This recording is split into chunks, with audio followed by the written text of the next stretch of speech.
This is our Advertising Insights segment, which is really where Jessica and Carl talk about things in the advertising industry that interest them. And seeing as they're not here and we're in charge, and the Super Bowl's this weekend, we're going to discuss Super Bowl advertising. Absolutely. It's that time of year again. The big game is coming up just around the corner. We've got a lot of interesting facts and figures for you regarding the big game and some advertising efforts that they pull forward.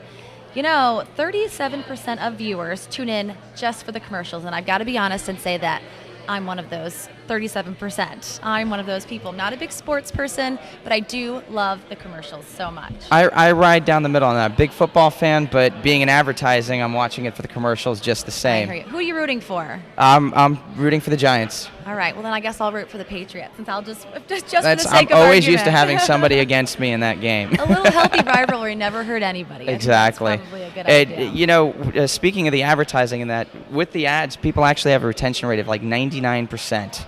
For Super Bowl ads. Staying tuned for the ads or for calling ads? Ad retention after the fact, which Wow. I guess is really defined by when you ask a pool of people, Sure. what ad it was, do they retain who it was about? Yeah, well, that makes sense. I mean, I still remember quite a few ads from last year's Super Bowl. Again, I tuned in last year just to watch the advertising, just to see the humor and the jokes and all of that good stuff. Found it to be very entertaining, and of course remembered my favorite ads for sure. So it doesn't surprise me that the numbers are so high at all. And the average commercial this year is selling for $2.7 million and anywhere up to $3 million. That is insane. I mean, it just seems like an incredibly high amount. I think Jessica and Carl actually reserved 2 ads. 2 ads. Wow. They must be making more money than we are. They're loaded. And speaking of being able to afford ads for individuals, the presidential candidates have been blocked out from buying ads because of the whatever laws they have to have equal time on the air. Right. I guess that makes sense. Yeah. However, it doesn't block them out from buying local ads. Fortunately, our primary was yesterday, so we don't have to worry about it. We're saved. Just missed the boat. Just missed the boat. I did hear that there is still 1 ad spot left as of a few days ago. So if anyone's got an extra $2.73 million lying around and you want to throw an ad together, now would be the time to give the NFL Maybe we can promote the Addies. Yeah, exactly. That'd be a perfect tie-in for all of the events that are coming up. So who are some of the advertisers this year? Well, let's see. Some of my personal favorites, we're going to have Tide, Coke, Kraft, and then of course there's the always entertaining Victoria's Secret will be advertising this year. They haven't been around for quite some time, but I think outside of GoDaddy, that might be a personal favorite. I could see why you might think that. I think the tables have turned a little bit, and some of the fearfulness of scantily clad women on the Super Bowl has died down since 2004. The Justin certainly. Timberlake and Janet thing has kind of fizzled out a little bit. So I think we'll be seeing some more scantily clad a little bit. ladies It's always this that. I know there's a list of the most repulsive or indecent ads, and there's new ones every year because of bodily functions, naked body parts, and all sorts of inappropriate advertising. I don't know if Victoria's Secret will fall into that category exactly. They usually have some pretty tasteful ads, but I guess it depends on who's creating there those are a little bit polls. more. Yeah. We also have Bridgestone Tire has actually done 3 spots. Really? Yeah, I guess their ad agency is the Richards Group. Spec'd out 3 ads, and they decided they were so good they're going with them. So we'll be able to judge them, huh? after Sunday whether or not those Bridgestone ads were worth getting. Very interesting. And of course, there's always polls online to judge who had the best ads. Yes. So you can go to a lot of different websites to check out those things. And I think there's something going on with Verizon this year. Weren't you going to talk about that? Yeah, we were talking. Some people actually aren't even, because of the internet now has opened up this kind of new venue of direct marketing or social marketing. Sure. Verizon has never actually placed a Super Bowl advertisement during the game. However, they are a sponsor of AOL's ad poll.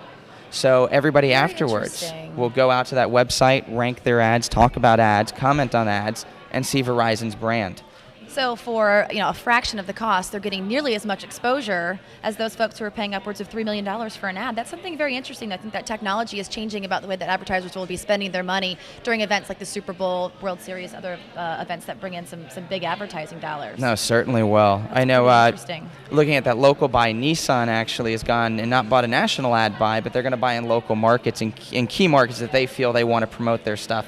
So instead of buying that one big ad. So there's different ways of breaking up the ad purchasing for the Super Bowl. I'm glad I'm not a media buyer this time of year. It sounds like a very strenuous A lot of high process. dollars and confusing numbers. And a lot of stress as well. Well, are you buying a new flat screen TV to watch the Super Bowl on this year? Because if you are, you're one of 3.9 million people who will be doing the exact same thing. This is an amazing number, and we've got everybody talking about a potential recession. This looming recession we're hearing about, but the numbers don't speak to that at all. No, 3.9 million TVs TVs being purchased, and something like 1.8 million pieces of furniture are going to be purchased specifically for the Super Bowl parties that are going to be thrown around the country. That's insane. That's insane. The only thing I can think of is with that shortage of furniture is because flat screens now hang, there's less entertainment centers to buy. Very good. Yeah, so people potentially they're saving some money. Probably a good point, but they're estimating something like $10 billion in sales this year. Yeah. $10 billion between merchandising and just food and television and all kinds of stuff, and that's just crazy. No, it is amazing what they're doing.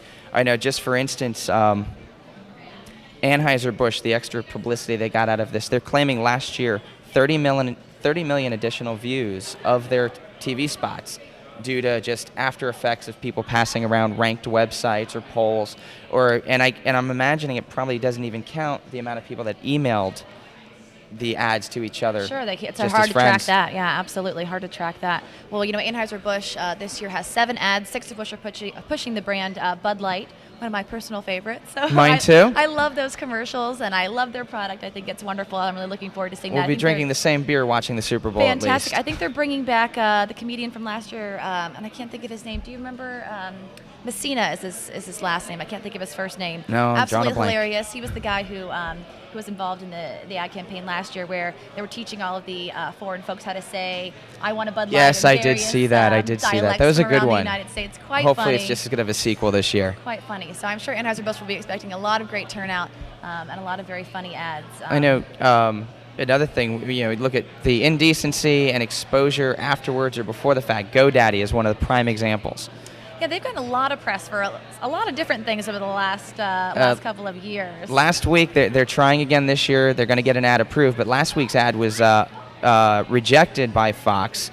Do we know why? Do we want to say why? I don't know if we should say why. They were rejected for using the word beaver in their commercial. Beaver, and they wouldn't bend on that for some reason. But they're a perfect example of how they've capitalized on the PR before and after. Yeah. On getting their ads approved, Absolutely. Getting them produced, and then afterwards riding a wave of commentary, whether you like them or not. Everyone's hopping on YouTube to find them. Everyone's Googling them. Everyone's trying to pull up their information. Exactly. And that's priceless, really, truly is priceless PR for them. So I can't imagine why it certainly is. Why they wouldn't want to do that. Well, a total of 158 million people tuning in to watch the Super Bowl on Sunday. We're so excited to watch it ourselves. Can't wait to see the big game and all the advertising. And hopefully Carl and Jessica will have a great wrap-up for you on next month's show.